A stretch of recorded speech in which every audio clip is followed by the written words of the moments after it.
NK나우 조우연입니다. 지난 1월 8일은 김정은의 생일이었습니다.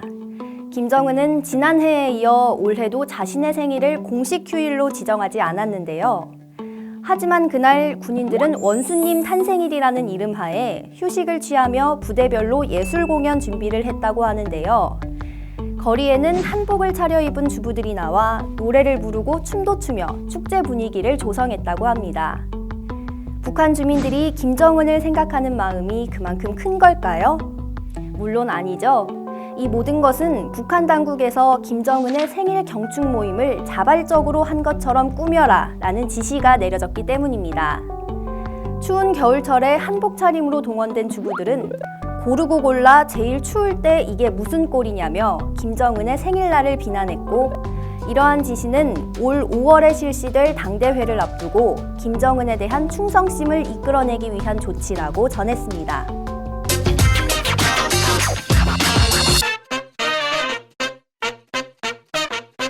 지난주에 보도된 북한의 수소폭탄 실험 때문에 많이들 놀라셨을 것 같습니다.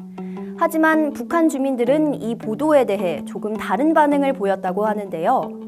평안남도 소식통은 공장에서 한창 작업을 하고 있는데 특별 중대 보도가 있으니 빨리 모이라는 갑작스런 지시가 떨어져 한동안 긴장했다면서 일부에는 혹시 김정은의 사망 소식이 아닐까라는 말이 나오기도 했다고 전했습니다. 하지만 결국 특별 중대 보도가 수소폭탄 완전 성공이라는 내용임을 알게 되자 별것 아닌 거 가지고 소란을 피운다며 불만의 목소리가 컸다고 하는데요. 특히 쓸데없는 곳에 돈 쓰지 말고 우리에게 배급이나 주지라는 현실적인 의견이 많았다고 합니다. 안 그래도 이번 수소폭탄 실험으로 날려버린 거액의 달러를 충당하기 위해 주민들의 세부담이 더욱 가중될 예정인데요.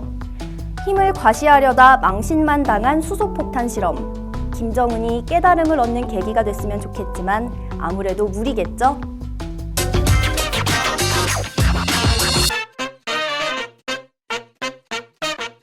북한에서 부는 한류 열풍, 이제는 주택시장에도 일고 있습니다. 북한 부자들 사이에서 한국산 인테리어 자재의 인기가 높아지고 있는 건데요. 인테리어 자재 중에서도 도배지가 가장 인기 있다고 합니다. 중국산, 북한산과는 달리 벽에 습기가 있어도 얼룩이 생기지 않고 부드러운 입체감 때문에 많이 찾는다고 하는데요. 요즘 북한 시장에는 도배지뿐 아니라 밥솥, 수저, 인터폰 등 메이드 인 코리아를 쉽게 찾아볼 수 있습니다.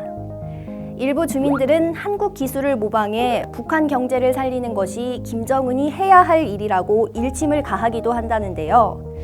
하지만 북한의 자유화 바람이 불기 전엔 어림없는 일이지 않을까 예상해 봅니다. 지금까지 NK나우 조우연이었습니다.